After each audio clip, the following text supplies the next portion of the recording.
Assalamualaikum warahmatullahi wabarakatuh. Hamdan syukran lillah, amma ba'du. Saya teringat sebuah firman Allah Subhanahu wa taala di dalam Al-Qur'an. A'udzu billahi minasyaitonir rajim. Bismillahirrahmanirrahim. Kaifa takfuruna billahi wa kuntum amwatan fa ahyaakum, tsumma yumitukum, tsumma yuhyikum, tsumma ilaihi turja'un. Saya teringat sebuah kisah di dalam sebuah kitab Mukasyafatul Qulub karya Imam Al-Ghazali. Ada seorang yang ahli ibadah, ada orang yang ahli tahajud, ada orang yang ahli bermunajat kepada Allah Subhanahu wa taala. Justru tidak ada daftar namanya yang dibawa oleh malaikat Allah Subhanahu wa taala. Suatu hari Abu bin Hisam adalah seorang yang ahli ibadah, rajin sholat tahajudnya, rajin bermunajatnya kepada Allah Subhanahu wa taala. Pada malam harinya Abu bin Hisam ditakutkan, dikagetkan oleh hentaman seperti hentaman batu yang begitu keras. Beliau kaget, maka beliau ke belakang, ada apa ini gerangan? Namanya Abu bin Hisam. Ternyata begitu beliau ke belakang, beliau melihat di bibir sumur itu ada sesosok makhluk yang amat besar. Makhluk itu besar. Maka ditegurlah oleh Abu bin Hisam, wahai makhluk Allah, siapakah engkau sebenarnya? Maka berhadapanlah langsung soal makhluk Allah ini dengan Abu bin Hisam.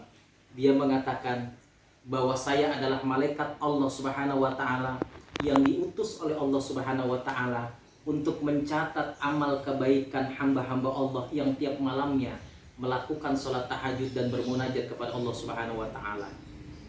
Abu bin Hisam merasa penasaran karena beliau istiqomah bermunajat dan bertahajud kepada Allah Subhanahu wa taala.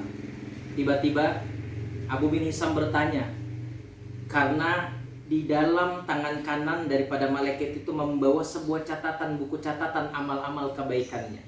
Maka ditanya, wahai malaikat Allah, apa gerangan yang sedang kau bawa itu? Wahai Abu bin Hisam, ini adalah buku catatan orang-orang yang melakukan kebaikan-kebaikan pada malam harinya dengan melakukan sholat tahajud dan dia bermunajat serta beribadah kepada Allah Subhanahu wa taala. Abu bin Hisam bertanya kepada malaikat Allah tadi, wahai malaikat Allah, apakah aku ada dalam daftar nama orang-orang yang beribadah dan bermunajat kepada Allah pada malam harinya? Malaikat pun melihat dari urutan pertama terus dan seterusnya. Maka nama Abu bin Hisam tidak tercatat dalam daftar hamba-hamba Allah yang senantiasa bertahajud kepada Allah Subhanahu wa taala. Alangkah kagetnya Abu bin Hisam ketika dia tahu bahwa beliau rajin salat, rajin ibadahnya, rajin bermunajatnya kepada Allah Subhanahu wa taala, seorang yang abid ahli ibadah kepada Allah, tapi tidak ada daftar dalam daftar nama yang dibawa oleh malaikat Allah Subhanahu wa taala pada malam harinya. Lantas dia mengatakan, Abu bin Hisam, wahai malaikat Allah, sampaikan kepada Allah, barangkali engkau terlewat daftar nama itu.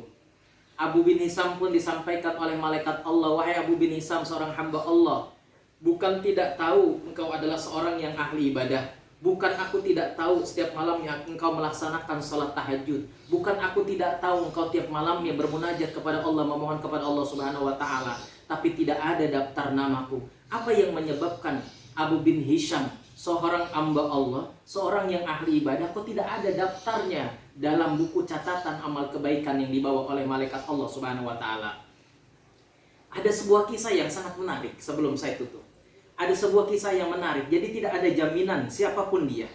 Makanya di dalam ayat yang saya baca tadi, kaifa takfuruna billahi wa kuntum amwatan fa ahyaakum, tsumma yumitukum, tsumma yuhyikum, tsumma ilaihi turja'un. Bahwa sesungguhnya ada saudara kami, kematian itu datang. Masya Allah, beliau bukanlah seorang pejabat, beliau bukanlah seorang ulama, beliau bukanlah seorang petinggi-petinggi negara, tapi di akhir hayat mau meninggal dunia, beliau dalam keadaan sakit yang diberikan nazar kepada Allah sebagai gugur dosa-dosa yang diberikan oleh Allah dalam sakitnya. Ketika beliau dalam keadaan syakaratul maut, ketika dalam keadaan detik-detik beliau mau meninggal dunia, betapa banyak ini yang dianti oleh para pejabat, tidak bisa dibayar ketika dia mau meninggal dunia. Terlepas dalam lisan yang dia mengucapkan kalimat la ilaha illallah, beliau pun tertidur kembali. Maka seorang suster pun menyambangi kembali. Dia ada teriakan hentakan yang kedua. Beliau mengucapkan kalimat yang terakhir, La ilaha illallah. Tertutuplah mulut beliau dan mata beliau. Ini yang kita ambil pelajaran dari kisah Abu bin Hisham dan saudara kami. Seorang yang biasa-biasa saja. Mungkin dalam kehidupannya beliau diremehkan oleh orang lain karena tidak beribadah. Mungkin dalam kehidupannya beliau adalah bukan sebagai tokoh masyarakat. Mungkin dalam sebuah kehidupan beliau adalah bukan yang orang dihormati seperti orang-orang lain. Tapi dalam kematiannya, ini yang diharapkan ketika dalam babak finalnya, babak terakhirnya, beliau mengucapkan kalimat La ilaha illallah. Man qala la ilaha illallah dakhalal jannah. Barang siapa yang mengucapkan kalimat la ilaha illallah, maka dakhalal jannah. Dia akan masuk surganya Allah Subhanahu wa taala. Ini gambaran buat kita semua. Janganlah kita merasa bangga dengan ibadah kita. Sebagaimana di dalam kitab Mukasyfatul Qulub, orang yang bangga dengan ibadahnya, orang yang bangga dengan salat tahajudnya, orang yang bangga dengan salat duhanya, orang yang bangga dengan doa-doanya, belum ada jaminan ketika dia meninggal dunia apakah dia bisa mengucapkan kalimat la ilaha illallah. Dua pelajaran, kisahnya Abu bin Hisham di dalam kitab Mukasyfatul Qulub dan kisahnya saudara kami, saudara seperjuangan kami. Beliau bukan seorang pejabat, beliau seorang ustadz biasa, ustadz kampung, tapi dalam kehidupan yang sederhana. Justru ini yang dinanti oleh orang-orang, tidak bisa ditukar. Walaupun di seorang pejabatkah dia, seorang menterikah dia, seorang presidenkah, tidak orang bakal menukar dia. Ini yang detik-detik terakhir orang bisa mengucapkan kalimat Allah. Pertanyaannya, apakah nanti ketika kita mau meninggal dunia, kita bisa mengucapkan kalimat la ilaha illallah? Jangan-jangan selama ini kalimat la ilaha illallah yang kita sebarkan, jangan-jangan kalimat lisan takbir Allahu Akbar yang kita teriakkan justru tidak bisa menghantarkan kita ketika kita dalam keadaan syakaratul maut. Justru kita tidak bisa mengucapkan kalimat la ilaha illallah. Allah yarham. Mudah-mudahan saudara kami menjadikan sebuah pelajaran bahwa saudara kami yang bernama Ustadz Qasim, mudah-mudahan Allah muliakan beliau dengan kemuliaannya. Karena siapapun akan menanti di akhir hayatnya, lisannya mudah mengucapkan kalimat la ilaha illallah Muhammadur Rasulullah. Hasbunallah wa ni'mal wakil. Assalamualaikum warahmatullahi wabarakatuh.